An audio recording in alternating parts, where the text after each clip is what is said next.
Maniacal Realms presents A Reparation in Blood. Maniacal Realms is the imprint of MacLinden Publishing, LLC, that features stories of sci-fi, fantasy, and horror for more mature audiences of 16 plus. Reader discretion is advised. A Reparation in Blood by Alex MacLinden III. Copyright MacLinden Publishing, LLC, 2026. Read by the author. Prologue. To the persons reading this parchment, this is the private journal of one Siegfried Tepesch. These accounts have been handwritten by me and should be regarded as dealings of subjects and persons of a highly private and confidential nature. If this book has come into your possession, it may have come to you by some event so unfortunate and tragic as to have left me to meet my unfortunate demise. If so, please send this as a parcel to 1980 Graymalkin Lane in the city of Reeders Point in the county of St. Gerald's in Maryland, with great expediency. With regards, signed, Ziggy, August 10th, 1753. To my dear brother Vlad, I am immortalizing this tale in case I come to a point where I can no longer bring to mind the finer details of this venture, only because it brings me immense joy to retell my stories of debauchery and mayhem to you, whom the very thought of ruthlessly butchering another of your precious, gullible, pink-skinned wags pains you so. And in that spirit, I, for one, cannot wait to watch you squirm in your sanctified seat as you cloak your appetites in manners and call it refinement. In turn, I'll recite these stories back to you with as much glee in my face as venom on my tongue. To begin, I was returning home to the colonies after we had confined father to another spell of centuries locked in his dark entombment to visit my mother's on the eve of her birthday. It was a long slosh of a venture, going through several dank docking ports and joint-stiffening cart rides, confined to my quarters, and I was happy to be able to get out and stretch my legs and stride along the long, dark, winding, quiet country roads of my youth. I am with my usual travel companion, as always, my ever-steady steed, Creature. His shimmering black cloak wrapped tightly around his long, meaty legs, thunderously pounding the ground in such steady and hearty rhythm, as his long, dark, stout upper portions gleamed so malevolently under the full moonlight. Whether here, at home, or back in the old world, this has always brought me a sense of familiar calm as we trot along. The night was a glorious one in particular. I was riding along under a clear, starlit night. The moon was full and blushing. The cool breeze of night air nipped ever so delicately about me. The thick black mane of Creature swaying lithely against the wind, the blue glow of the moon highlighting his magnificent locks of ebony strands, a near rival to mine, but of course not as glamorous. We trotted along together, enjoying the chorus of insects and frogs that echo out from deep into the forest that surrounded the long winding road, heading south into the county of Charles Calvert. I was relishing the taste of a light snack I had come across back in the town of Marlborough. It is a long trek from the port of Baltimore, and my wide-bodied, blue-eyed hired wench was delayed due to an outbreak of dysentery up further north into Baltimore County proper, which means my accommodations were placed in the bowels of a rank cathedral, where piles of diseased corpses laid stiff and molding in the hot Maryland humidity that has a knack for stretching past the summer months, even into mid-October, leaving me with the pungent odor of decaying flesh that seeped into my coffin and into my clothing. Nonetheless, I had to burn my clothing as soon as I rose into the night, tossing her into the flames as well, in a bit of blinding rage. I would have done it anyway, of course, when she had carried me deeper into southern Maryland, as to not arouse the suspicions of the backwards inbred hicks of the southern counties. But alas, I was unable to assuage my anger. To my surprise, the harlot was not a total incompetence, as she did get me as far as Indian Head Road in less than a day's drive. I had an excellent excuse to wear my more formal attire, my vibrant, violet silken blouse that found its way into my possession from a Lord Shuck out in Leeds back across the ocean. So there I was, draped impeccably in a royal purple overcoat with matching breeches that I had acquired from one Count Lebeau in St. Dominguez, a pair of violet stockings that was gifted to me by the wife of a poor heartbroken nitwit of a husband, and my favorite loafers that was once owned by the inbred buck-toothed charlatan who had, before he met his grisly demise by my fangs, claimed to own my mother and I. My mind still wanders back to the night I came upon him as he attempted to force himself on her in the garden shed a few feet in front of our shack. I grabbed a Kaiser blade that we used for harvesting grain and damn near castrated him. But alas, he was able to disarm me, and then he and his merry band of pink-skinned drunkards hog-tied me and beat me to the point of unconsciousness for several nights in a row. He then sold me off to a merchant sailing fleet that took me all the way overseas to the old countries. But a few years later, once I was born anew, I came back to retrieve my mother, but found that he had put her in an early grave. He took my mother, and so I took everything he held dear. But that, dear brother, is a tale I'm afraid you know all too well. At this point, I would have at least 6 more hours until dawn, and already I was sloshing through the Piscataway Creek. It wasn't until the back wheels of the carriage splashed through the low creek waters that a person came charging out of the darkness of the forest right at me. Poor creature was so spooked, he rose up on his haunches, nearly flipping me and the carriage over. Enraged, I harshly snatched up the reins to steady my steed and snapped my attention over to the clothed figure, only to find myself face to face with the business end of a flintlock rifle. This, of course, set my cold blood to a boil, as I harshly shouted out to the figure holding the armament, "What manner of madness is this? Who dares interrupt my quiet evening with such buffoonery?" I sneered at them, but was met with no answer. We stared at each other in tense, quiet moonlight, unable to see their face from underneath the hooded cloak draped over their head. I must admit, I happened to feel a slight unease start to creep about me, until I heard a voice mercifully break the silence. "You want them free, negress?" A voice barked from underneath the hood. A voice that granted my confusion an even greater bounty, as it was a woman's voice. A voice marked with both weariness and the finality of the grave. "Is ya?" she commands again, jabbing the barrel closer to my face. My anger subsiding now, being superseded by curiosity, and dare I even admit to even shades of amusement, has me attempting to better take in the whole of my would-be assailant, to realize the manner of cloak that they are wearing. A shabby, brown, patterned cloth with a frayed red cotton framing the lining of the cloak, as well as the height and frame of the figure to be a female no more than mid-30s, no younger than late teens. And how such a delicate and supple figure would have such rough and cut-up hands, I know that exact juxtaposition. I've seen it my whole life. I've come back to Maryland to mourn, celebrate, and honor another woman who wore her own. "I am, my sweet," I answer broadly. I can feel my face soften as the realization of the moment illuminates my mind.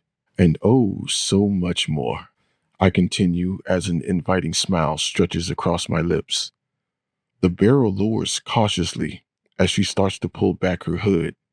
Just at that moment, I hear twigs snapping and leaves crunching from the tree line behind her as a half-dozen other hooded figures encroach from out of the darkness. Creatures started to stir nervously, and me, being so amused by the display about me, took a moment before I steadied the reins. The group all pulled back their hoods to confirm my hypothesis. Oh, to be a fly on the walls of old Mass's house in the morning, I exclaimed with a hearty laugh, the echo of which surprising a cauldron of bats, sending them flying from the treetops out into the glow of the full moon, with my amused laughter chasing close at their heels. Chapter 2.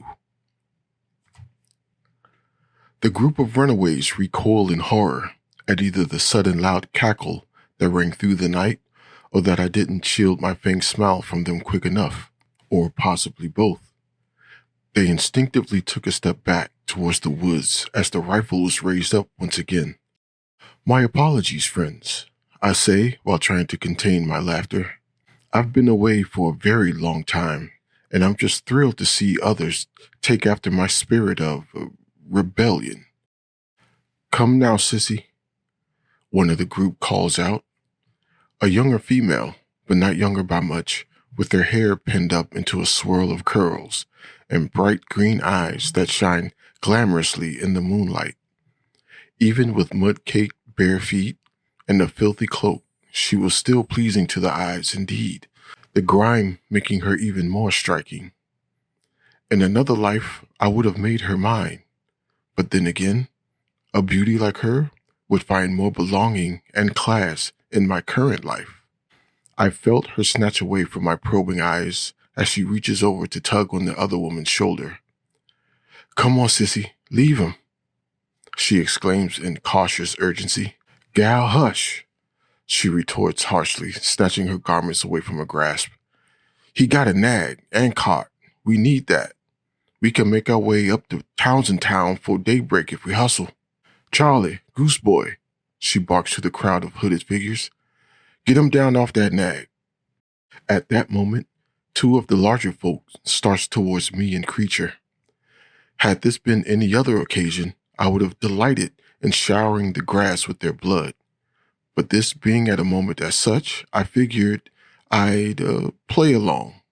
The moment any of you diseased mongrels lay a finger on me, your master Brandwaith wouldn't even be able to identify your rotting corpses, even with his hounds, whips, and spear, I announced with just the right amount of menace. The lot of them freezes at the spot and exchange wary looks. I do so delight in the petrified facades of my victims. If I were a lesser man, I'd even be so vain to admit that a large swath of pride can be found in it. That is, if I were so vain. I would be the first to admit that I am at times lacking when it comes to the varied pleasantries of communing with my fellow man, especially back then, when I was so fresh in the life of the night, so filled with rage and spite, and most of all a steady, unrelenting, unquenchable thirst for blood. But I realized in this moment I needed to not show myself as a threat, but as an ally. For any of my fellow brothers and sisters in bondage who had the mental fortitude and brazen gumption as to shatter the chains of the colonial capitalist addendum, they would always find in me a most deadly, stalwart companion. Be thee not afraid, friends, I called out to them after a long, tense silence that hung about the air like fresh dew on the early January morn. I gave my voice a more congenial tone in hopes of soothing their frights and not to have them flee back into the dark cover of the surrounding woods. Please, I must apologize. Truly, I wish you no harm, but I wish to do harm in order to help you in your time of plight. The gorgeous young woman with emerald eyes spit coarsely on the ground in front of her, then rubs the spittle into the ground roughly with her bare mud-caked heel. He's the devil, she proclaimed sharply. We need to get away from here, sissy. I know of no devil, young miss, I replied to her gently, with an earnest smile. I'm just a gentleman of the night who would like to help my countrymen escape an old life as I did, to live a better life, as I do. You say you want to help? The taller, more broader one that was instructed to snatch me down spoke up as he steps towards me cautiously. Then you give us a ride up to Towson Town in that there buggy, he demands, pointing his hardy yet scarred finger towards the purple and sand-colored carriage at my rear. I considered this for a moment, as I really was telling the truth. I did want to assist them. I saw my uncle in this large mountain of a man who had to wrestle with a burgeoning nation of sadists and greedy maniacs who break him down mentally, physically, and spiritually as a hobby. But I knew that the logistics was not in my favor. The sun would be rising eventually, and from here, at the borders of St. Gerald's and Charles County, back up past Baltimore? No, I responded flatly. As I can recall, there was a genuine twang of disappointment that flooded inside me. I cannot do that. It's too much out of my way. Fine, we're leaving, Sissy huffed as she turned to head back into the tree line. The others followed suit without hesitation. But, I called out to them in haste, I can make arrangements to get you there by this time tomorrow night. Hell, we'd be strung up, whipped, and swinging from the oaken front gate by then. We stay here till dawn, the other man that was ordered to snatch me down says as he storms past. He's a bit older and balding, but still chiseled and cut up by years of working in the hot sun. Not at all, friends, I say quickly. I can also guarantee you safe stay through the night. Now how the hell you gonna guarantee that? Missy stammers as she snatches back around in annoyance. Because, my dear, I have been coming through here for several decades yet, and none have been the wiser. That be both slave and master. And that supposed to make us trust you? Misty retorts in exasperation. You, the Negro with the fancy horse and carriage, the fancy colored clothes would not nail a white man in sight, she continues. He one of them turning boys, the balding man says. Using my dark gifts, I can hear his name whisper out from the darkness. Charlie. That's why he's so fancy-like. He turned in his fill of runaway niggers for money. Preposterous, sir, I cry out, feeling aghast. See? Charlie chimes in again. It's them fancy words he be spouting. That be the dead giveaway. But I assure you, my friend, I am nothing of the kind, I retort. Your accusations, they wound me so. Come now, sis, Charlie calls out again.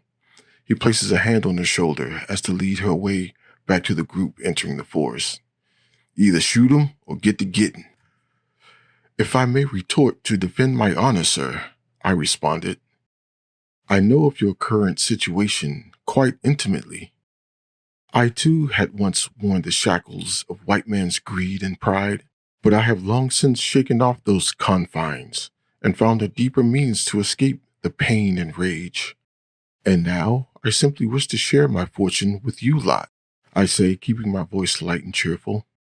Then how you know about Master Brandwaite and his terrible hounds if you ain't working for him? Charlie not so much asks but demands.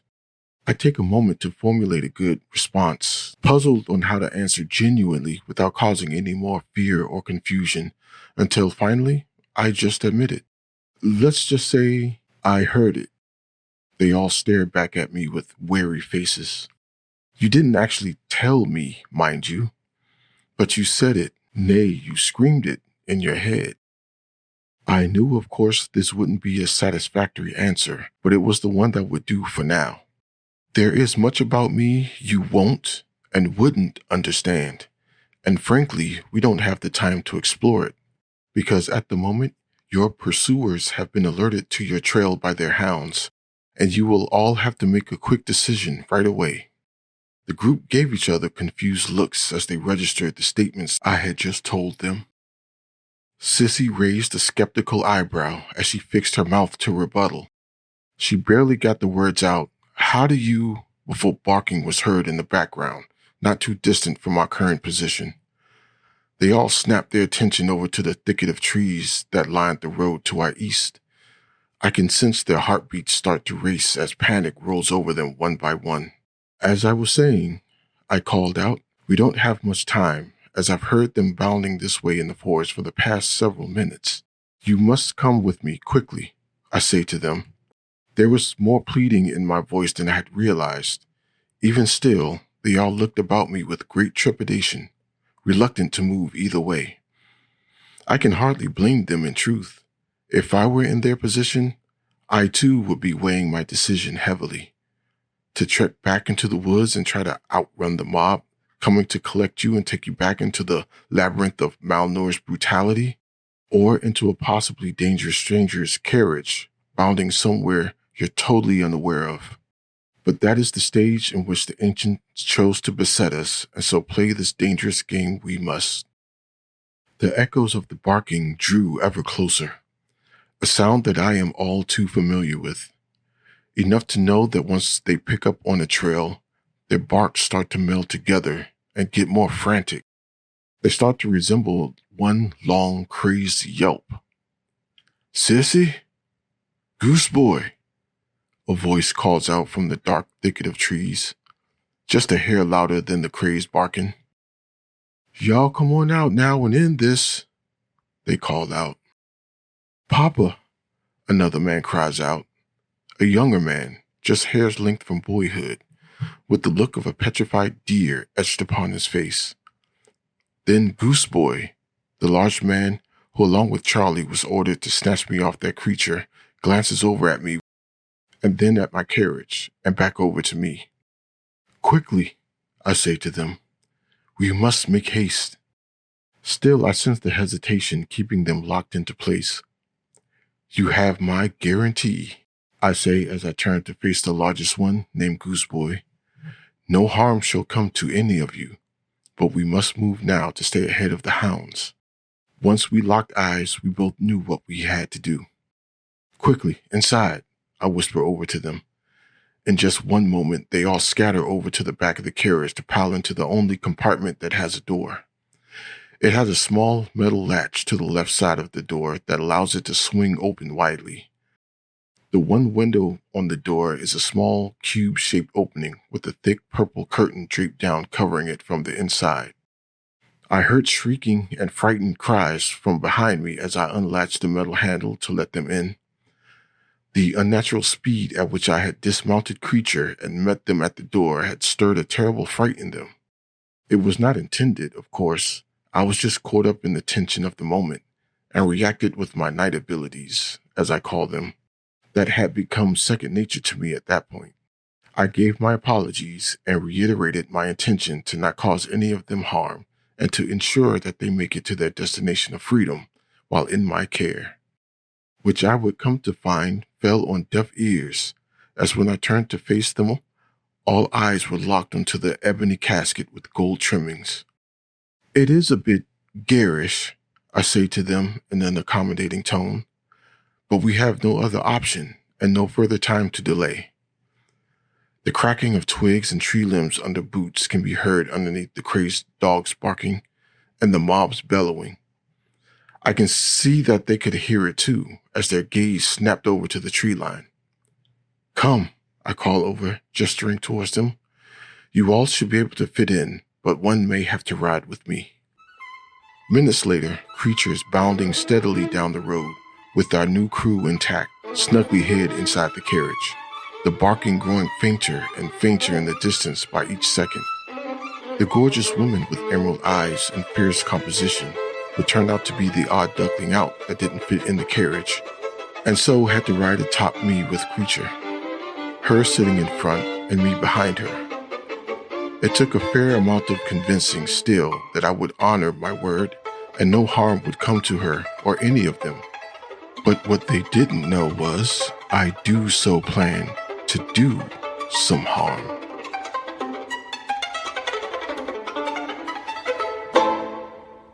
Chapter 3. "We need to go north," my new writing companion complained. Her voice is resolute but wrapped in a tinge of panic. "No, no, no, my sweet," I reply enthusiastically. "That is exactly what your pursuers are banking on.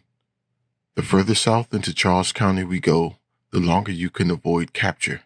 But where we supposed to go for a whole night where the hounds ain't gonna sniff us out?" she asked. "Please don't worry, my sweet. I have several places just down the road, here another hour's ride or so. that no one will be able to discover. Stop that, she says coldly. I ain't your sweet anything. My apologies, madam. I truly meant no disrepute. I have a habit of calling all the young, gorgeous maidens with sparkling green eyes that. We rode a few more seconds in stone silence. Only the clomping steps of creature and the churning of loose stone and rocks underneath the now much heavier carriage wheels. It was hard to read her, even with her being basically in my lap. But I do remember her shoulders going stiff and posture going cold. I could tell she was a decent, good person and a virgin because I couldn't read her mind. That only works on those whose souls have been corrupted by evil. I opened my mouth to offer an apology for making her uncomfortable, but she replied, Eve. You can call me Eve. Well then, Eve it is, my sweet. We rode along in oppressive silence for nearly an hour among the shadows of the trees. A cool mist reached up from the ground and slowly covered the dirt path we strode upon, with the bright, full moonlight above showering us in a haunting glow. The night chorus serenading us with its eternal tune. I call it the night chorus because of the way nature conducts its orchestra of crickets, owl hoots, and howls that echo out from the distant darkness of the forest. Besides, I was justly satisfied with having a young, gorgeous bosom between my crouch as I rode back through the dark country roads on my way to see Mother, just like in the days of my youth. In all of the places and all of the world that I had seen up to that point, there was none as serene as this.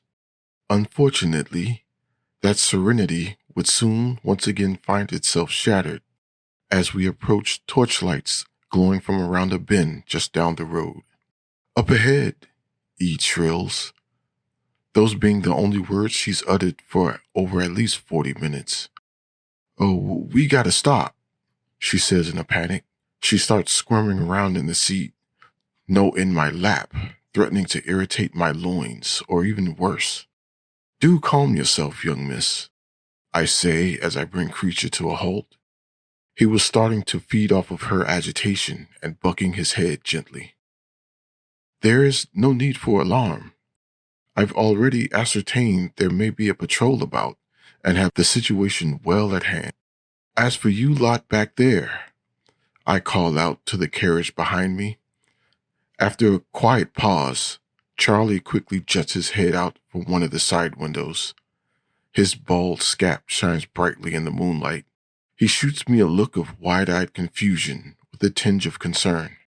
No matter what you hear, stay inside the carriage and keep the shades drawn. I assure you it will be for your own safety and peace of mind. Charlie keeps his confused stare locked onto mine, his brow now burdened with more confusion. It would have been comical in any other circumstance, but I was more concerned with keeping my new associates intact. Tut tut tut, I mouthed as I waved him back into the cabin. After a long, awkward pause, he slowly disappears back into the carriage. Now come along, Miss Eve, I say as I right myself once again in the saddle. I will reiterate for you too. Keep silent. That I have no doubt is a task you will excel at, and just follow my lead. I flick the reins once, and Creature starts his way back down the road towards the red-orange glow seeping from around the bend, seemingly beckoning us to it. Wait, Eve calls out. We ain't gonna turn back? Don't we need to break out into the woods? She says in a high, shrill voice. Oh, of course you would pick this moment to finally find your tongue. But you going right at him. That I am. How is that fixing to keep us safe? You shall soon find out, young Miss Eve. I have several resourceful ways about me, but I'm afraid most of them are terribly lurid and not fit for a supple, young, fine innocence such as yourself, I say with a hint of deathly gravitas wrapping my voice. Who are you exactly, mister? Eve asks. There's a slight tremble in her voice, and I've spied that her breathing has quickened. This is what would have set off my lust for blood not too long ago. All these triggers I have come to know intimately, as I fed off my prey night after night for nearly a century now. This night I remember for several reasons, but chief among them, the realization that all my years of practice has indeed been paying off. My mastery over the thirst for blood, to not instantly plunge my fangs into the nape of her throbbing veins when they were not but a hair's length away from me, was the second greatest triumph of that night. The first was yet to come. Even still, I leaned into her right ear, the aroma of her sweet life ichor rising out of her vein like hot steam from a boiling stew. No, I whispered to her. My voice, my self, half disappeared into the thirst and desire. That is not what you want to ask. Her quick, panicked breaths now turned into deep panting. I feel her grip the thigh of my trousers tightly, as if she was holding on for dear life, as if she was about to go over a sudden cliff. In truth, we both were. We were teetering on the edge of death and desire. What are you, is what you truly want to ask. I feel my nature start to rise up within me, and my exposed fangs get within inches of her veins, throbbing so wantonly on the nape of her neck. Finally, I find a way to snap out of my bloodlust and reel back myself into the real world, not unlike reeling in a trout from out of a brook. We both rode together silently for a few moments as we collected ourselves. As I promised, I start, finally breaking the silence. No harm shall come to you, I say through panted breaths. I feel her relax her hands from my trousers and then wipe away tears from her face that's facing away from me. In a pang of guilt, I wanted to reach out to console her, or to tell her to celebrate the momentous occasion, for she has narrowly escaped death on this night. But then again, our trek wasn't over quite yet. Soon we ride the bend and find ourselves upon a small wooden bridge that sits atop a small stream. Perched on the bridge are two large and slack-jawed pink skins loitering about. They both have on grease and mud-stained gaiters fitted loosely over dingy white blouses. They both are holding up torches that bring bright, violent, fiery illumination to the cool night air. The pit stains under their arms give the hint that they were, no doubtedly, a part of the mob hunting for their runaway merchandise, my new travel companions. The big slack-jawed oaf to the left barks out a command at us, then raises the torch above his head to add more light to his sight. The light beams through his mess of red curls, making it glow bright red. The other stood there with the most vacant disposition, staring out at us unmoving, unblinking. His mouth set ajar, as empty as his skull as I can imagine. Moths and other bugs of the night fluttered about it, but the dullard didn't seem to care or notice. Young Miss Eve's shoulders tensed as we drew closer to the pair, no doubt a reaction from the recognition of the two large strangers in our path. Her pulse quickened again, and the scent of fresh, frightened blood nicked at my nose. I immediately pushed the lust to the side and leaned in to console her. Remember, no matter what happens, say nothing and follow my lead, I reiterated, keeping my voice calm and collected, soothing even. Within the next few minutes, we're up the bridge, the running water beneath adding a touch of serene melancholy to the scene. Halt, I say, boy, the red-headed nitwit chokes out. The other dark-haired one beside him points a meaty finger up at us. His eyes finally flickers to life. Bo, look, he exclaims. It's Eve, he continues triumphantly. Why, look, my dear, I say aloud. It can speak. I continue in a mocking tone. My, what wonders will never cease. All right, you two, the red-headed one appears to be named Bo says.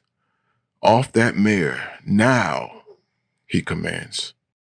But you know, my dear, I interrupt, paying the pink-skinned moron no never mind. What I really would like to know is, how is he able to speak without ever shutting his mouth? I've seen all manner of moth and mosquitoes passing in and out as it lay open during our whole approach. I continue, keeping my attention on the slack-jawed one. Eve, the redhead says, you went for a world of trouble, you hear? Mr. Brandwaite is pretty sore with you and your sister. But also, I interrupt, how can a mind that dull even find the muster to spark the words to speak? Hey, the slack-jawed one says after a moment. Bo. He turns his large empty head to his right in the direction of the red-headed one. I think this nigger's calling me stupid, he continues, his voice thick, low, and slow, dripping with a dullard's confusion. Eve, who is this nigger you got riding with you? The red-headed one asks. What do you think you are riding on a mare, wearing these gentlemen's clothing and talking like those red coats up yonder at the docks? I mean, in a head that thick and empty, I continue, paying no never mind to the red-headed moron's questions. Even the brightest stars that shine brilliantly from galaxies far away wouldn't have enough energy to push a thought through that moronic mind. I finished with a hearty laugh. Now, goddammit, boy, you cut that out, the red-headed one spat out. At some point, he produces a flintlock from inside of his gaiters, but I was too wrapped up in a good laugh to notice at first. Bo, make 'em stop, the slack-jawed one cries out. They can't do that. That's not what nigger is supposed to do. The slack-jawed one turned to his partner with a look of sheer hurt and confusion. It was so amusing, it almost brought me to the point of tears. Enough of this nonsense, the red-headed one yells. He pulls back the hammer of the pistol and raises it up to a point-blank range. I bring my laughter to an abrupt end as I felt the end was near for twiddle-dee and twiddle-duh. Okay, I pant out as I raise my hands in surrender. Okay, I must apologize. It's been a long ride, and I duly needed a good riff. But before I get down off of my steed, you must answer me this first, I ask earnestly.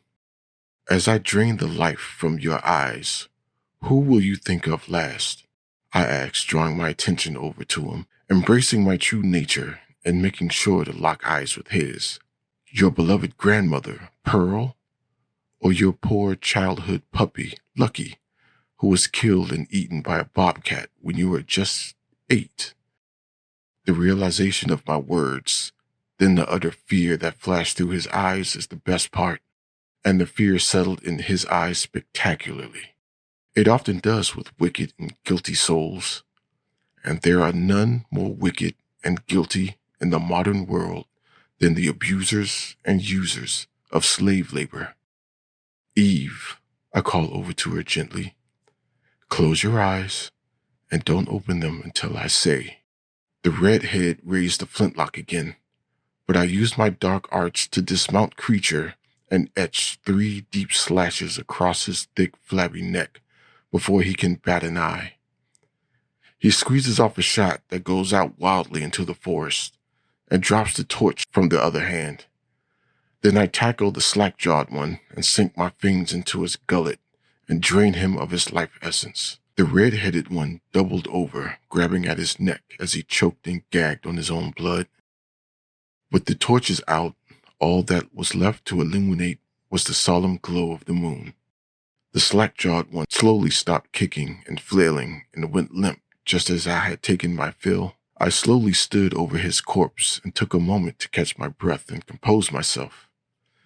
Then, turning my attention over to the red-headed one, whose gagging and choking breaths were starting to get drowned out by the water running underneath the bridge, I slowly make my way over to him, still feeling a deep ecstasy from my feeding, letting the fresh blood roll down my chin freely.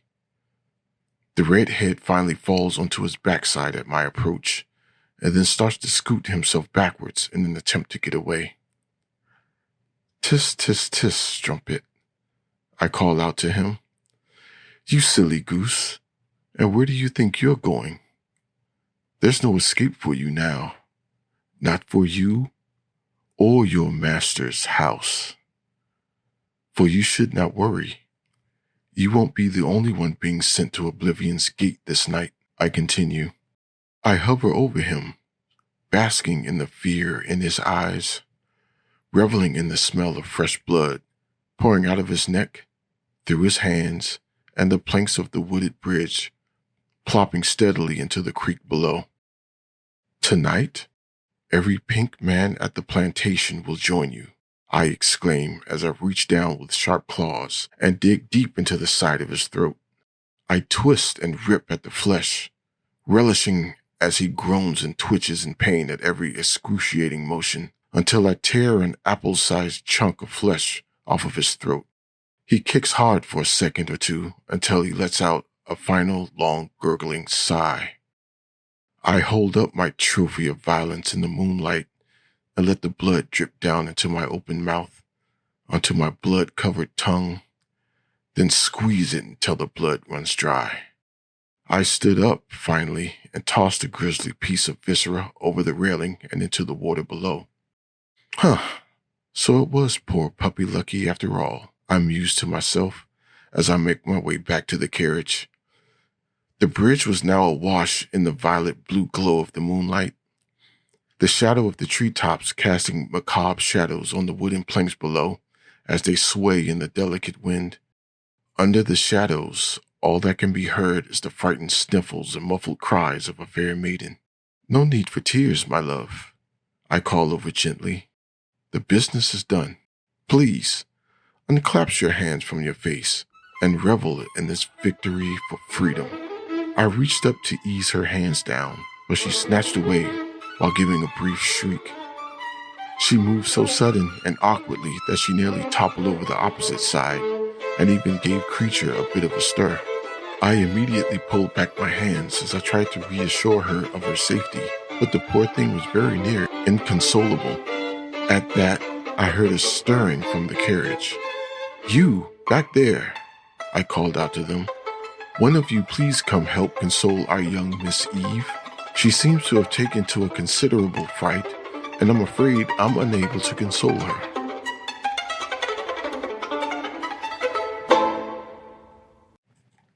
Chapter 4. There was no movement for a few seconds, and I stood there for a moment in silent puzzlement, also realizing upon that moment that my garments may have become quite sullied during the heat of my revelry with the pink dullards. I decided to take a quick reprieve by the waters to clean myself before they became irreparably stained. Just at that moment, I heard the hatch for the carriage swing open with a click, and two figures came spilling out into the moonlight. They hurried their way up towards me with eyes bulging with fear and concern. Once they've made it of adequate distance, I could then discern it was Gooseboy and Sissy. However, once they looked upon my visage, they both froze to the spot with a look of sheer horror plastered on their faces. "Yes, please forgive my current disposition," I say jubilantly.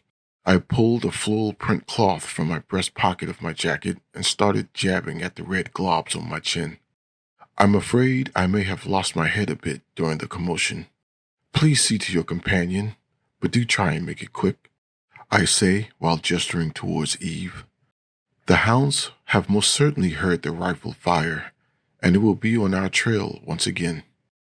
They brushed past me silently on their way to Eve, and I over to the water's edge to wash the two dullards' bloods off of me. Eve, still cowering atop the tall, broad mare, covering her tightly shut eyes with her hands as she has been for the past several minutes, unable or unwilling to lower them, even in the darkened silence she now sits in. The grisly sounds of flesh tearing, terrified screams, and sickening gagging playing in her mind on a constant devilish loop. Suddenly, A hand comes from out of the darkness and grabs her forearms tightly. She belts out a piercing scream that rips through the night shadows and echoes throughout the dark forest. "Hush, child," a voice whispers coarsely. It takes her a second to realize it's a familiar one. "It's me, Sissy," she continues. Eve then starts to open her eyes cautiously as she lowers her hands, her green eyes red with tears and fear. At the sight of her eldest sister, she bursts into a panicked cry and leaps down into her arms, knocking her off balance. They both tumble awkwardly into the tall, wet grass adjacent to the brown gravel off the road. "Damn it, gal," Sissy cries out in pain. "I done landed on my bad hip. What happened out here?" She continues. I thought I was about to die," Eve stammers through tears. "I told you he ain't right. He ain't no man." Eve continues. She steadily buries her head into her sister's shoulder. "So, okay now, Sissy commands as she forces herself upright. She holds her little sister at both shoulders and forces her head up to make eye contact. "He hurt you?" she asks. "No. That ain't your blood splatter all over his face?" No, I don't think so." "Well then, what happened?" Sissy asks, her face twisted in puzzlement. "Sissy?" Gooseboy calls out from behind them. He jogs up to them silently, but his demeanor is grim. "This is bad, Sissy." "Why?" she asks. "What is it?" "He done killed the Dean's boys," Gooseboy says, his voice dripping with the coldness of a tomb. "Bo and Braindead Bob?" Sissy asks incredulously. Gooseboy responds with a slow nod. "Sissy, you have us riding with the devil," Eve claims through a trembling breath. "We gon' hang for sure now," says a voice from behind them. All three turn to find the rest of the group has joined them in the open field. Even in the low glow of the moon, they can see the grave realization etched into their brows. "You done it now, gal," one of the members cries from the crowd. A short, older, balding man with grayish-black coals sprung around the sides of his head. He has a scar over his left eye, the same that matches Sissy's, but to elaborate on his horrid conditions, there are letters branded into his forehead. A.B. The scar tissue catches the moonlight brilliantly, giving his scars an inhuman glow. "That man made fools of us when we continued on south," another among them says. This one older too. The worry lines in her face and streaks of gray pulled back into a loose bun, portraying an age just a few years older than the balding man. "And you helped him do it," she continues. "Dog bite your hide, Thelma," Sissy says as she gathers herself and lifts to her feet. "I'm doing what I feel is best for us. All us," she says as she snatches around to face Gooseboy. "I told you I never taken as many as 2 of us. I came for my sister, but you forced you and your whole family on me. I told you it wasn't a good go of it, and now y'all figure to blame me? If you listened to your sister the first time and shot him, we'd have been following the big star to the north and passing into Hutton City by now," Gooseboy retorts, his voice boiling over into rage. "He had a buggy," Sissy hissed back. "It made for a good idea to me. And if you felt so wrong about him, why didn't you snatch him off that nag like I told you?" Sissy responds. Her statements land harsh onto everyone, leaving them speechless. They all stand there in solemn silence as the water runs beneath the bridge. "What, you want us to end up like them Dean's boys?" Charlie mutters as he glares over to the 2 hefty bodies laying in a pool of blood. "I would have never dreamed a Negro treat a white man like that," he finishes as he shakes his head in disbelief. "I know my granddaddy nearly died in the hot box for slapping Mr. Broken after he came to take Mama. But this?" He turns to Sissy with sorrowful eyes. The realization that they are now on a road that they can't get back from. A road that isn't destined for sweet dreams of open green grass with no overseers, and a chance to earn enough money to pay for his family's freedom, but instead, a road that is set to free him from his mortal being. and send his soul to freedom in the great beyond. I ain't never even heard of a nigger murdering the white man's like this. Well, I'm glad he done it, another in the group says. The smallest, in fact. The young man, barely a teenager. His cloak overtaking his slim frame completely, as a good portion of it drags upon the ground. He has a full, compact head of hair and is almost a splitting image of Gooseboy, just many decades younger. I'm glad he done that to them Deanses, he continues. They wasn't good people. They was mean. He pauses as he scans the faces of his companions, knowing that this might be the only moment when he can truly express how he feels. I wish he can go back to Mass's house and do it to him. The group gives a reluctant agreement by their silence. My sentiments exactly, young sir, I say as I step out of the darkness into the middle of the gathering. They all take a step back, giving frightened shrieks. I step into the full beam of the blue moonlight, giving everyone a full-on glimpse of my true nature. That of a creature of death, darkness, and blood. A creature of such decrepit evil that it burns like a roaring fire, with the flames that shine through my eyes with an effervescent greenish-brown glow. A glow that pierces through my wall of dark, silken sheet of black hair that sways in the low breeze like window drapes. I give them a moment to truly consider for themselves what I am about to propose, nay, demand of them.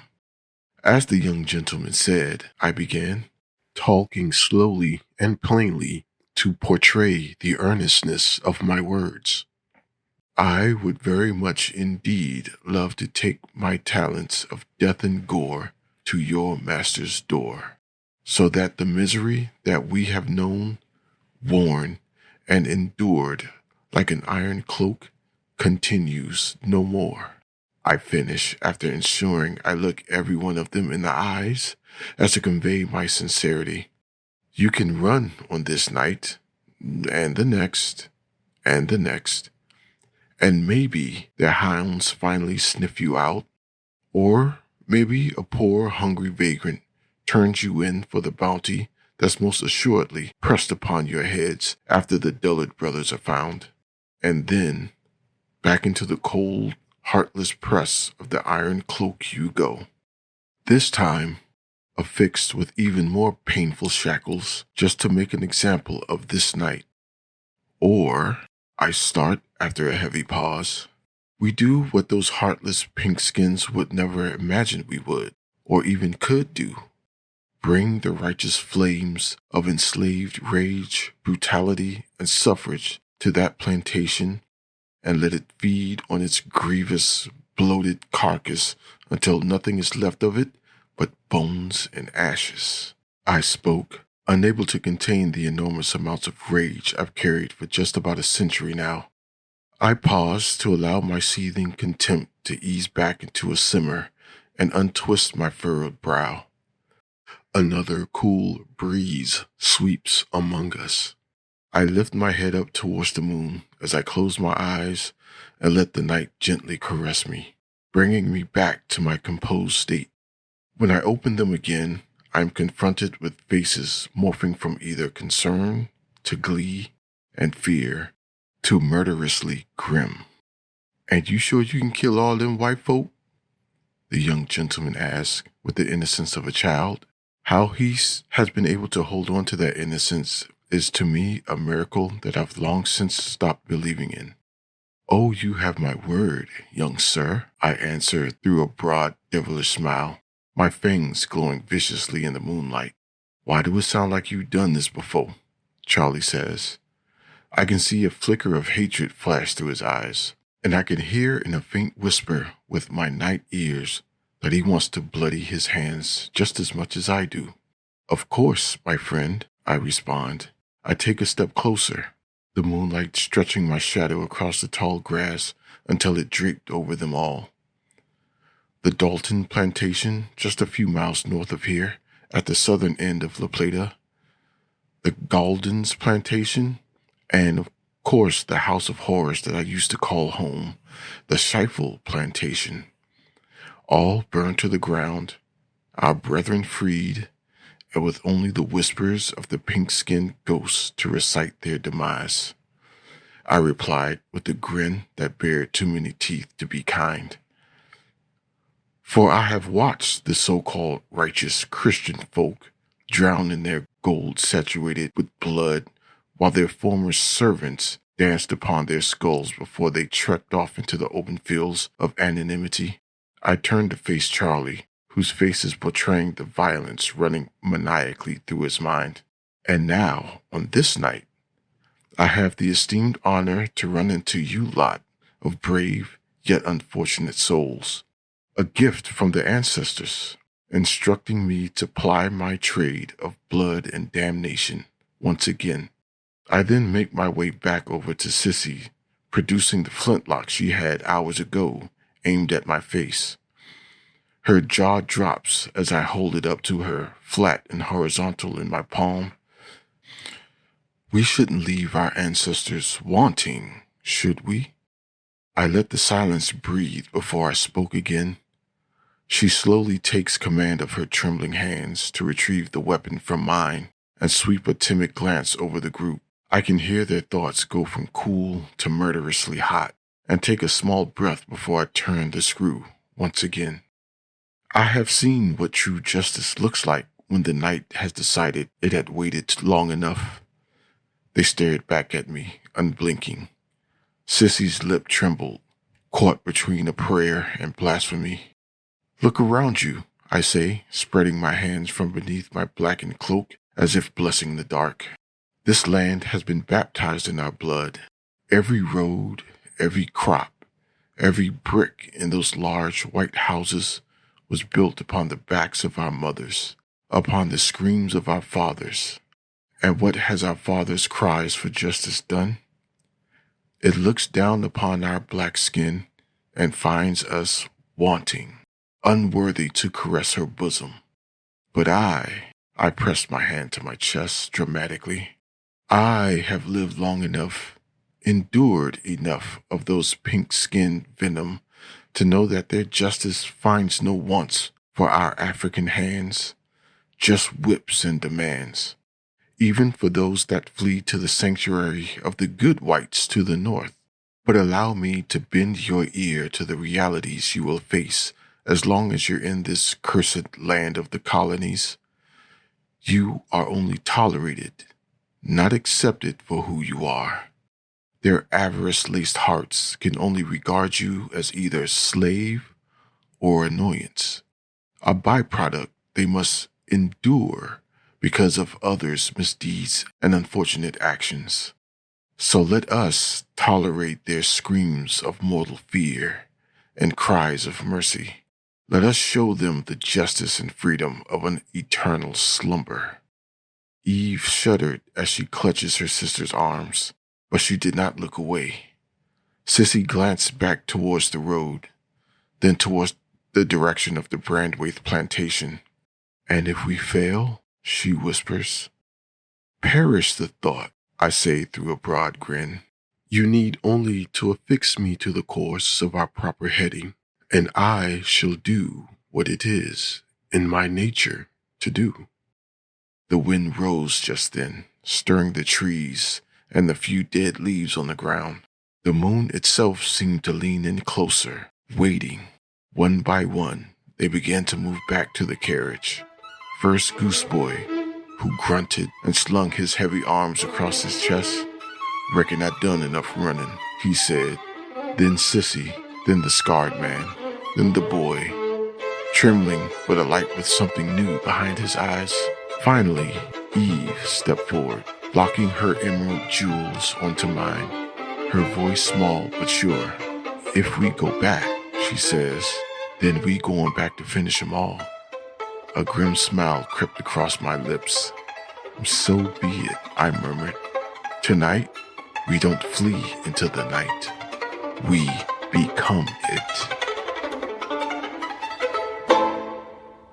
Chapter 5. A grave chill has swept through the darkened trees in the hour that's passed since my indulgent skirmish with the dullard brothers at the bridge. Creature, my ever-dutiful steed, has been striving magnificently. His jet-black coat shimmers like a haunting specter in the night, his cloven footfalls jaunting in perfect harmony with the animal life tucked away in the cool, damp woods, enveloping the dirt road at our sides. My new compatriots in tow, tucked away in the carriage behind me, with Sissy, not her sister, the emerald-eyed beauty, riding atop of Creature with me. The visceral gore and bloodlust, of course, being too much for her more delicate nature. I assure you, I'd seen right through that dainty visage immediately, mind you. None in our shared upbringing, if you will, has the accounting to afford such a delicate and phony mask. Our survival tinged on more direct and violent means of placating the fragile white ego that presents an ever-present threat that looms over our head like poison gas. Alas, I have no aims to help deepen her disposition, of course, only to show her the path to liberation. True liberation. 'Tis an education I intend to teach her, as well as all my new students. They must learn that freedom tends to not come with merry words of harmony and reconciliation, but with massive amounts of bloodshed and stacks of your enemies' corpses. There, Sissy whispered, as she raises a shaky hand up towards the treetops. A tall bell tower peeks out from the distant tree line. The large bell shines triumphantly in the bright moonlight set upon a tall white pillar. I pull on the reins, bringing Creature to a slow, quiet crawl once I caught view of the tower. A smell of a campfire tickles my nose lithely that brought flashes of nostalgia to my mind. In my old life, I used to be charged with both starting and putting out the night fires, meaning some young man would have been saved a firm backhand by the overseer if there would still be a plantation standing in the morning. The thought of unleashing my worser nature on more dull pinkskins brought waves of anticipation that washed over in warm, wet screams of death. I catch myself wiping away streaks of eagerness that drivel down my chin. Gather your kin, I command Sissy as I bring Creature to a halt. It's time we prepare for the slaughter. Minutes later, the lot of us silently made our way to the grounds on the outer boundaries of the Brandwaite property. I had them all huddle in a circle as I performed a rudimentary reconnaissance on the plantation. I picked up a loose, slender tree limb and began sketching within a patch of dirt as Sissy and Charlie started providing the majority of the layout. I began with the shape of a manor at the hill's crown, then the quarters constellated below, the sugar houses, the smoke shed, the dog yard, the overseer's bunk, the bell rope, the creek that bit the property line like a hungry hound. Here the dogs sleep, Charlie said. Here the children dream. Do not wake 'em. Here the grain swells like a rich man's sin, Sissy finishes. Soon the fire shall eat it, I replied, ember by ember, starting with the kennels. Sissy grabs the long twig I've been using from my hand and draws up a square not far from where we stand now. Brilliant, I reply through a wide, sinister smile. I will go forth alone, I continue. After a few moments, you all follow suit and go speak the words to all else who thirst for freedom and retribution in the quarters. For all who resist, leave them to me, I commanded. The quiet cover of night will be your biggest accessory to employ in the reaping of your overseers, whose hands know the grammar of the whip. Let the iron, oak, and hemp, those instruments they use as tutors of pain, finally be taught to speak their own language. I turn to each of them, studying their faces to make sure there is any doubt, any hesitation. From there on out, save the master's house for last, as I shall bring this theater to its deathly crescendo. This is the crucial moment of the conviction of their hearts, and I pause to look about them to gauge if any weariness. If there is any hesitation tugging on your conscience, air it out now. It could be the deciding factor of our deaths or our victory here tonight. I only see faces etched in the hardened steel of hatred and rage staring back at me, and I smile like a proud papa. Swords do not argue, they perform, I continue. Tonight, we become swords. Tonight, we are swords of justice. We made our approach not as an army, but as a silent rumor. The fields slept with their green ribcage rising and falling under a sky of drowned velvet. I could taste the plantation's breath from a furlong off, the tang of hog fat, the sour ghost of molasses, the dull iron of old blood. Fireflies petitioned heaven with their brief psalms. The quarters, termites' nests of sorrow, murmured in their sleep. They performed like a well-trained battalion, keeping in the darkness and moving with deathly silence, though it was almost broken as I stepped out from the shadows into the clearing before them. The remains of a bloodhound's head plopped onto the cool, moist grass at my feet. Come, I called back to them, snapping the gaze away from the grizzled bit of gore. Awake your families. Let them enjoy the coming maelstrom.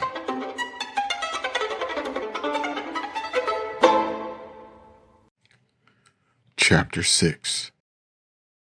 The night began whispering the word awake as shadows moved from shack to shack.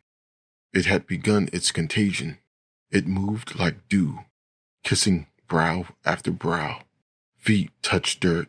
Hands that had shaped tobacco and cane remembered other geometries, hook and hammer, haft and handle.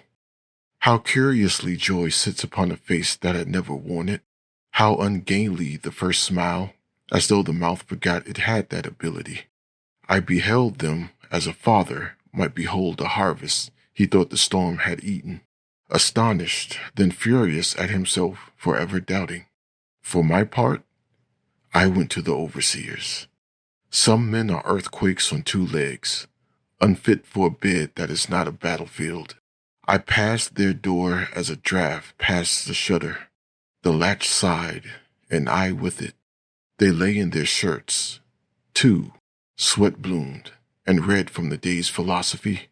How peaceful the philosophers snore, who have, no doubt, le discours politique, while on their backs, all afternoon. I confess I wrote my name upon both their throats, slowly, deeply, a sharp and jagged Z. A storm of blood raised up from their throats as pain flashed across their faces like lightning. Breathless coughs and choked gurgling clapped like thunder. I closed my eyes and swayed to its beautiful symphony, unsure of how sweet their melody of suffrage and death lasted, but in any length of time it would have still been too short. But alas, the world did not weep. It simply became quieter. I reemerged from the hut into the night to be greeted by more faces, carved into determined yet grim stares. Torchlight now chasing away the night, adding a fiery tint to the grounds. The big man they called Gooseboy brought the branding iron from the shed, its mouth salivating ember droplets. He kissed it upon one of Brandwaith's coons, where their traitorous heart cowered. Chunks of it dripped onto the grass below, feet away from where his body is still twitching, still clinging on to a life that's no longer present. There is an aroma of burning pride unlike any other, a sweet rhyme, a candied horror. The magistrate of the lash, another red-headed fellow, pale and liverish, jumped up from a haybed adjacent to the campfire, his eyes wide and hysterical. He must have thought he was in a dream most foul as he stared at the crowd of over 100 hate-filled black faces glaring back at him. He stood there silent as stone for a moment before he affixed his mouth to scream. I sank my teeth into his jugular, trapping his scream into the base of his throat. 3 long tugs is all it took for me to drain the emaciated wretch of his blood before I felt his heart flutter to a limp. Still existing purely off of adrenaline and ignorance, he stands there clutching at the open hole in his neck, the last remnants of blood racing over and under his hands onto his discolored, sweat-stained blouse. I reach my hand out for a torch as I spit out a chunk of the crimson flesh onto the ground and regain my composure. An elderly lady came forth, handing me one. I tossed it at the redhead's feet, engulfing his legs in flame in a blurry instance. "Burn it," I called out. "Burn this monument of greed and torture to the fucking ground." Nothing responds to my cry for a turn. The scene about me is impregnated with a zealous apprehension. The ache of decades-old pain and desolation had already begun boiling up to the surface and beginning to fracture the surface. The screams of pain rocketing out from the burning redhead behind me was all it took for the explosion of fury to commence, as the now former involuntary servants ripped through the plantation, demolishing everything their rage touches. Then the bell rope trembled from 20 yards out to my left as I reached out my hand to it, twisting the night to bend to my dark will. I push and pull the rope until a low tone can be heard above the enraged crowd and the roaring fire. I wanted them to come. Freedom demanded more blood, and more came indeed. Pink skins pouring out into the amber-tinted darkness, half-dressed and disheveled into the narrow court between the smoke shed and the big house. 2 girls came out behind some of them, also fixing their clothes, the amber flames giving their mahogany frame a haunting glow. Just children, only just starting to blossom into the life-giving flowers their creators meant them to be. One of them wipes away a stream of fluid from her mouth. One of the more filthy pink skins fumbles with his trouser buttons, and I know whose blood is next to fill my gullet. Eve found me, her eyes a pair of emerald islands in a sea of chaos and smoke. The moon could have eaten sugar from her cheek. "I ain't never seen the night listen to a man before," she said. "It listens only because I speak her dialect," say I, with more gallantry than wisdom. "Hush now," I whisper as I gently caress her chin with my gore-caked hands. "Go, be with your kin, and remember, fire is a lady. Treat her cruel." She lingered for a heartbeat, searching my soul with her wide green ovals. I knew then, if I had one, it would be hers. Then ran, the hem of her dress instructing the dirt in flight. As fast as a silent whisper, I ascended upon the degenerates whose evening course of burgeoning generational trauma I've crudely interrupted. My sudden appearance from the depths of the night enough to send the young girls fleeing away into the smoke and shouting with terrified shrieks. A new guttural yell soon pierces the ruckus, followed by a wide spray of blood and chunks of intestine that painted the trio's pale, flame-tinted faces. The warmth of innards envelops my hand as it protrudes from out of the pink skin's perverted guts. The loose tissue and intestine ooze in between my fingers like loose, feverish phlegm as his heart frantically pumps hot blood that runs warmth from my wrist to my elbow. The perv to my left coughed out a half-curse as he collapsed backwards onto his rump. The other to my right simply froze in panic.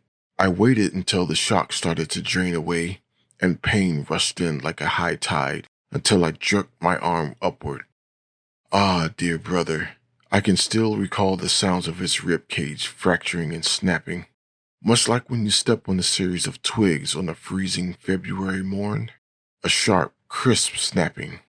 It can barely be heard over the bellows of guttural howling as I continued vivisecting his upper torso. Slowly, of course. No need to rush through duly earned retribution. His head exploded in 2 halves as I unfortunately ran out of flesh to rend. The pervert stood for a moment on wobbly legs with the open V-shaped upper body that swayed and pitched for a moment. His 2 conspirators of deviancy looked about him with abject horror. But to tell you truly, I found the sight to be rather humorous, in a gallows sort of way. The only thing making the moment more hilarious was the small sound of bells suddenly approaching from around the corner of the hut behind me, accompanied with a series of slow, sloppy footsteps. It took some time for the source of the bells to come into view. The body I so brutally mangled finally fell to the ground with a moist thud, bouncing a bloody eyeball out from it that rolled over to the degenerate at my right. He glared down at it and retched. The source of the bells finally coming into view, the sight of which gave even me a jolt of shock, as all I could see was two long brand iron bars jutting out towards me. It drained all the humor from me. The footsteps stayed its slow and steady gait as it carried a figure out from the shadows. A heartbeat later, there stood a man, the same eye level as me, stark naked, save for 4 iron bars erected outwards in all directions, affixed to an iron collar wrapped tightly around his neck. At the ends of those iron bars were tiny bells that gave off a hollow tangle at his every move. An iron muzzle was tied snugly around his mouth, dark leather straps connected over his head, splitting his bewildered coils of dirty, matted hair right down the middle. The leather strap set in a deep groove in the middle of his forehead that it had embedded itself in. My smile faded, as did my last vestiges of hope for humanity. His eyes were a demonic mix of suffering and bewilderment from pain. We exchanged knowing looks of despair, and to my shame, I turned away. In all my years of living and feeding in the dark, dealing death and dismemberment as a skilled soldier wields a sword, I had never until then seen anything as barbaric and hateful. It wasn't until I remembered the degenerates and looked upon them to see the crippling dread rising in their eyes. "Take them, brother," I said. "I leave them to suffer your retribution. I will go to your master Brandwaith's house to ensure they never employ this level of cruelty to another soul ever again." To no reply, of course. I didn't expect one. I didn't need one. I snapped the lock of the collar and undid the leather straps of the muzzle, helping him remove the iron bars from his shoulders, exposing deep lacerations that have seemingly healed and scabbed over several different times. The muzzle fell to the ground with a proclaimed clang, followed by a half-rotted apple that was shoved into his mouth when it was strapped to his face. Long brown worms and larvae trickled from his mouth, covered in a coat of his own stringy drivel. I tossed the iron collar to the side as it landed in a loud clatter of steel and bells. A beat later, he fell to his knees, his chest heaving as he massages his bruised and cut-up neck and shoulders. I turned to make my way to the big house as the tortured soul let out a broad and long howl of total rage.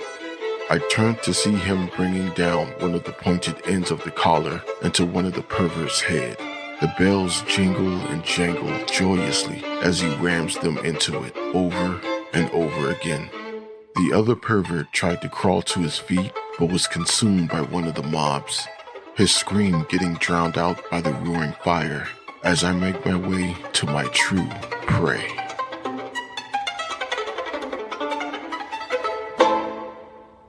Chapter 7. I step into the dark, quiet field that leads up to the front of the big house. It's perched up on a small moor that makes it glower over the plantation. Even through the raging fire behind me, I can still feel its rage. It's been watching us massacre its wealth, while its white columns still pretending at dignity. The windows glowed, not with fear, but with insult, as though the house itself believed it had been built above consequence. With each step towards the manor, the sounds behind me thinned, as if the night were closing a door. Gravel whispered beneath my boots. Heat fell away. Even the fire seemed to hesitate, uncertain whether it had permission to follow. I proceeded on until a slight movement on the porch ahead of me startled me slightly. I gave the night a few short sniffs and was brought at ease by the familiar scent of Sissy and Eve. I continued approaching, annoyed yet cautiously, ready to voice my displeasure of not following my instructions. However, those emerald eyes cooled those objections. The fact that she was safe was agreeable to me. Once I reached the porch, I saw that Charlie and Gooseboy was there as well, all of them holding blunt objects, with Gooseboy now also favoring a red-hot branding iron. I thought I told you to leave the house for me, I finally questioned. Ain't right for you to be the only one that get they blood on your hands, Sissy answered defiantly. You ain't have to suffer through their misery. Have to say goodbye to your parents because they think it makes you work harder. Didn't have Master Brathwaite make you, she continued, the rest of the words so emotional they get caught in their throat. We much obliged for you working to get us free, Gooseboy says. But we deserve to be here more than you do. It's only right, Eve chimed in, the grave determination on her face only making her more insatiable. If you come from the same life like you say you do, then you'd understand. Fine, I agree, after considering for a moment, bringing my blood-covered hand up to my chin as I tend to do when I'm in deep thought. Their eyes instantly snap to focus on it. But you must understand why I suggest you stay back and enjoy the burning crops. There are both the elderly and children within the manor that are most assuredly being rounded up and headed down to the cellar or some secret quarter right at the moment, I continue. And the only way to deal with the family of butchers and sadists is to snuff them out at the root, I explain, taking care to meet all of their eyes to properly convey my message. But all eyes seem to be on the hand that is caked with blood and guts. I gave a deep sigh of annoyance, acknowledging that no heed had been given to my words, just my blood-caked appendage. Well, don't get squeamish now. There's more of this to be spilled, I say, holding my hand out towards them. I then turn to the large double doors leading to the inside of the house and turn the knob with my other. Sissy comes to my side and gives me a steel nod. Once I push the door in, breaking the seal, a loud shot blares out from inside the house, sending fragments of hot lead and steel through the thin doors and into the neck and chest of Sissy, sending her tumbling backwards down the porch steps. All I can hear through the deafening ringing in my ears is the shrieks of Sissy's little sister, screaming her name.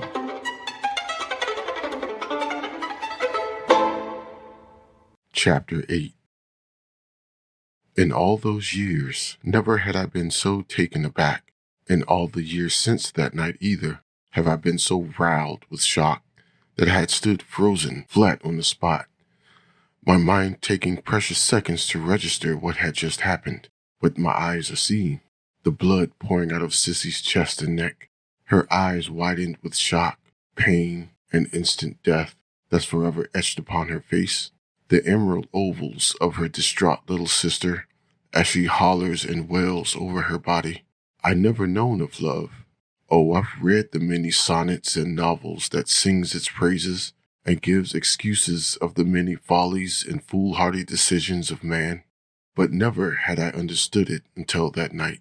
I must admit, dear brother, that until that moment, had I understood what power that word truly beheld, until I saw those eyes scream in pain, then I knew what poison that emotion can bring.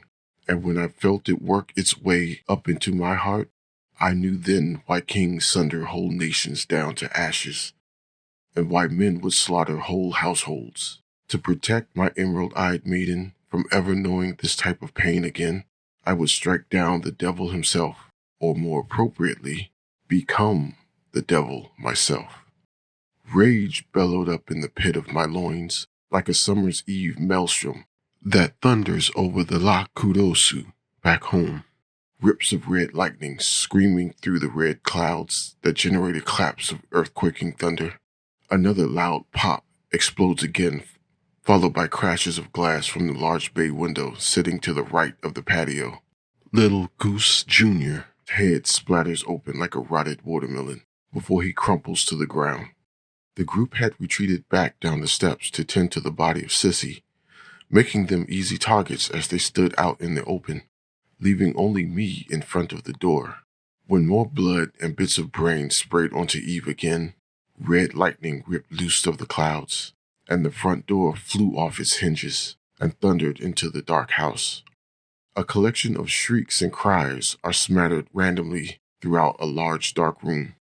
To the far left, a large metallic and wood object hit the ground, while another loud pop goes off simultaneously to the door imploding.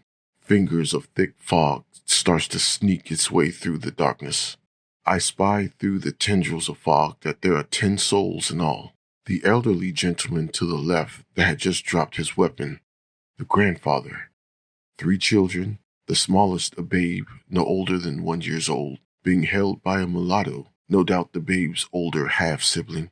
Next to her, an elderly woman, the grandmother, and another younger woman, the mother of the 2 kids and lady of the plantation. Next to her, another slave, older, cruel, has blood on her hands. She'll be delicious. At the window beside the door stood an older slave, the husband of the evil witch. Both of them pulsate evil through the dark. The world will celebrate their dismemberment.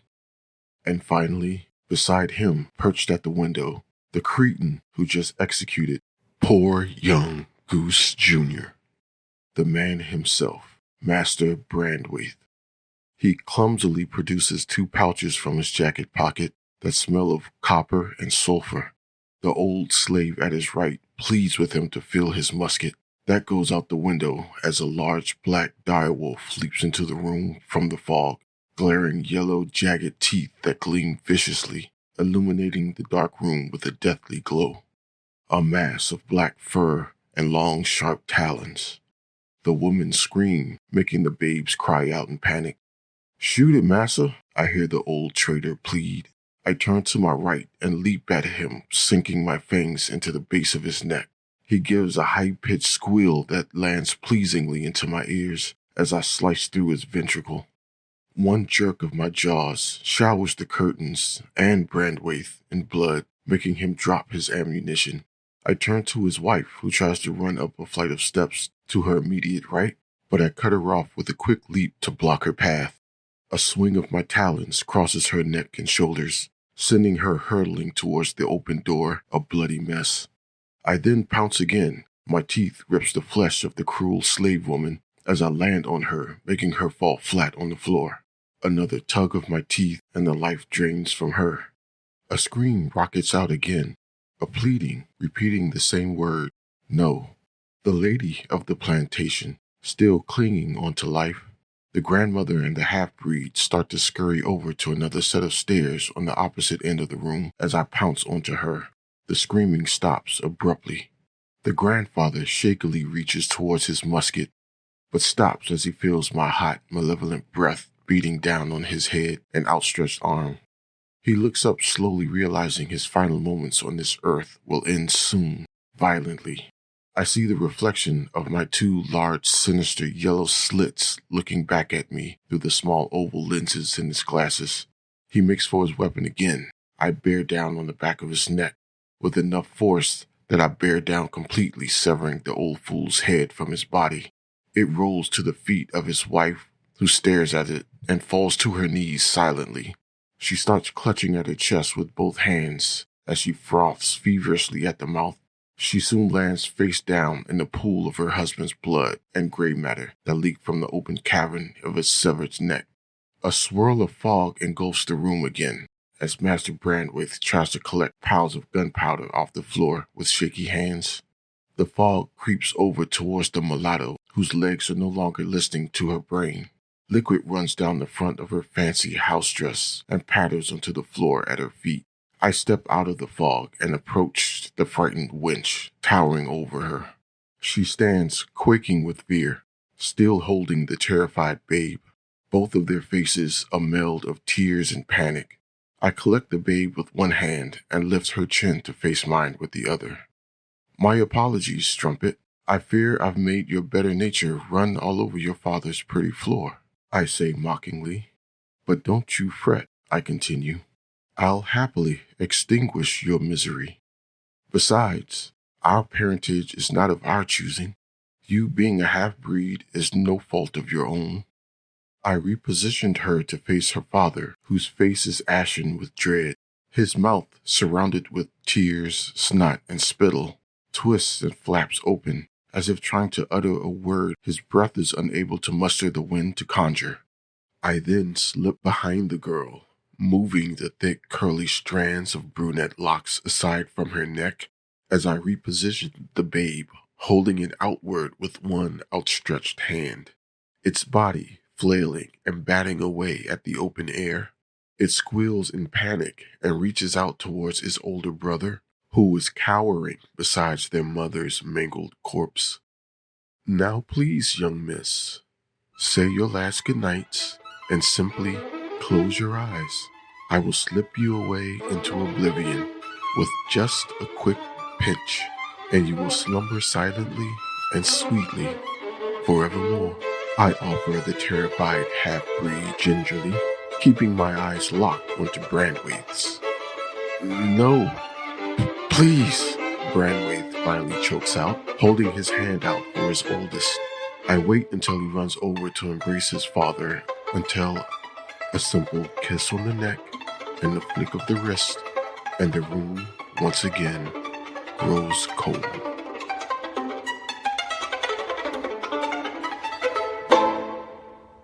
Chapter 9. The house became as cold and dark as a tomb. The only sound I could register was the blood thrusting itself through my veins, still enraptured in bloodlust. I was admittedly unaware of how abundantly macabre the scene had become. The silence came too suddenly, too completely, as if sound itself had fallen to my rage.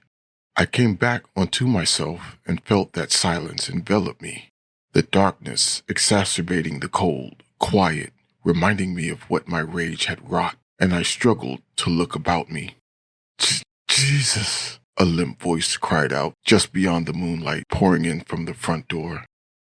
How could you? Brandwaith continued. His once broad face now melted into a mask of mortified bereavement. The two bands of brunette-colored mustache weighed down with tears and snot.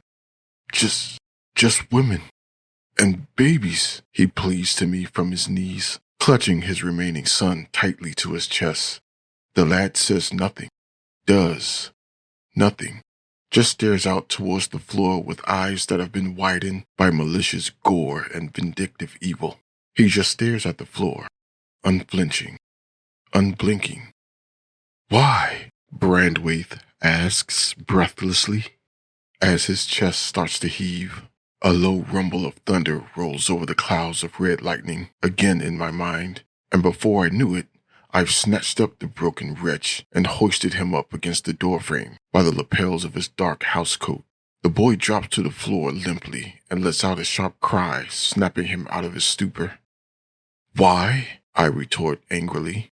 Why? That is the same question I've wondered my entire life, as I watch men like you butcher my brothers, rape my mother, castrate my father, and even execute my baby sister when she came out too small and sickly. And now you have the nerve to ask me why? I rambled on, keeping my grip against his flailing and kicking.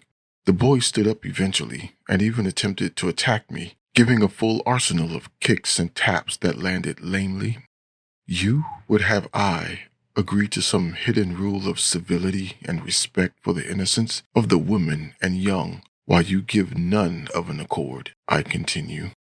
But I'm afraid I've never learned those. I've only learned what I've observed, and like how you cowardly shot the young kid from the safety of your darkened window. Tell me, why did you aim for him when you had clear aim on everyone out there? I hesitated just for a moment in hopes that he would respond. But all I received in turn was limp, moist pleadings for mercy. Just as I had assumed, I continued, and if you think to label me a monster, then, sir, I believe we have a case of pot preaching to kettle. It was then that the little one bit me just above the knee, making me flinch in pain and release my grip on Brandwaith. He crumpled on the floor like a sack of rice. I pulled the neophyte's teeth off of me and landed a limp backhand across his cheek, sending him further into the darkened room. "Please, sir, I beg of you," Brandwaith stammers while on his back, holding his hands upwards towards me in prayer position. I can give you whatever you want. Just please spare us." "I'm afraid you must not understand, Master Brandwaith," I reply as I grab the lapel of his jacket. "This is exactly what I want, exactly all I've ever wanted. But for this special occasion, I shall share my good fortune with my new friends," I continued as I dragged him out into the crisp night air. "Though you should have no reason to fear, since you're such an upstanding and caring abuser," I continued, "and since you being a man of such good moral conditioning, your former subjects will gladly return your kindness in turn, I'm sure, right?" I asked, feeling splashes of delight wash away the shame and anger still swirling around in my loins as I registered the horror creep across his face once again. He prayed as I dragged him, loudly, sloppily, each word tumbling over the next, like a man aimlessly thrusting his limbs about in deep water as he drowns. The newly emancipated crowd stood under a canopy of flames and metal farm equipment at the center of the massive yard. There was a silence stilling the mouths of the crowd that seemed perplexed at first. All that was heard was the gravel being kicked up by the man whose manic blabbering coming from underneath me.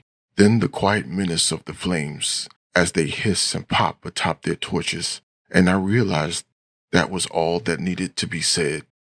"Here, my kin," I called out to them. "Let the justice of our ancestors rain down upon him. And do remember," I paused as I turned to the crowd, anticipation clinging so thick about them it could be cut with the dull end of a Kaiser blade. "The price of freedom is paid in blood, and we've already given our fair portion. Now it's time for us to collect in turn." I turned back towards the manor, leaving Brandwaith in the care of his subjects. They encircled him immediately as I stepped away. The solemn silence of the crowd had broken by the time I had reached a mere few feet away. The sound of angry chanting, metal severing meat, the torturous screaming swirling together to mix the perfect ale of vengeance. But I focused on the last of the Brandwaiths. What happened next, dear brother, is something I've yet to understand, yet to comprehend. Though I'm sure you may find this quite amusing due to your predilection for the unknown, but I do not share in your enjoyment. It disturbs me to my core what happened next. Not just because of how close you almost came to being mercifully rid of me, but because of the implications it set for us. The boy emerged from the darkness of the doorway and stepped into the low amber glow that engulfed the yard. He began crossing the yard aimlessly with that same wide-eyed, vacant look plastered on his face. I remember a small bead of pity that started to swell inside me, boosting my motivations to free his tortured psyche from the realm of misery. But alas, I aimed to complete what I had promised I would do, and that last bit of business wasn't going to finish itself. I made a beeline over to his shambling frame and raised his wrist up to my lips. A quick bite was all that was needed. The boy has seen enough gore at his young age to drive grown-hearted men insane, so I can spare him any further brutality. Uncharacteristic of me, I know, but the wrath of my rage that I beset upon that house didn't sit well with me, and I honestly didn't have the will for more bloodshed that night. But as I stated, it's what's needed to be done. So I went to sink my fangs into the boy. Just then, I heard a voice call out to me, "Titus? Titus?" Every muscle in my body locked up as I froze instantly. My mind immediately was drawn back to the humid summer evenings when I would get called back in to clean up and help set the table in the big house. How sore Mother would get if she had to wait long after she fetched for me.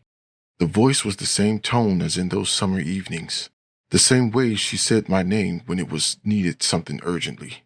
But nobody there would have known my name. No one knows that name. my true name, the name that she gave me, the name I dare not sully as a creature of the night, collecting blood and souls just as ghouls of legends do. I buried that name and left it with a clean, clear bill in honor of her, and let the name my new dark father gave me as a joke poison the lives of the elite, enriched Europeans. Titus, you hear me, boy? The voice called out again. It was unmistakable. It was her. It was Mother. Here. How? Why? Spot her I did not, but the scent of her was everywhere. That horrid yet sweet scent of kerosene, butter, and lye, mixed with bits of discarded orange peels. Mother? I called out breathlessly, expecting at any moment for her to materialize out of the crowd, the flames, or from the very night. Titus, that boy has many more days to see and many more great works our Father has for him to complete. The voice spoke. My mother spoke.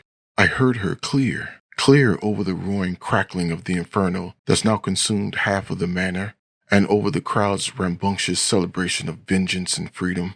I heard her clear both in my ear and in my heart, just as I did decades ago.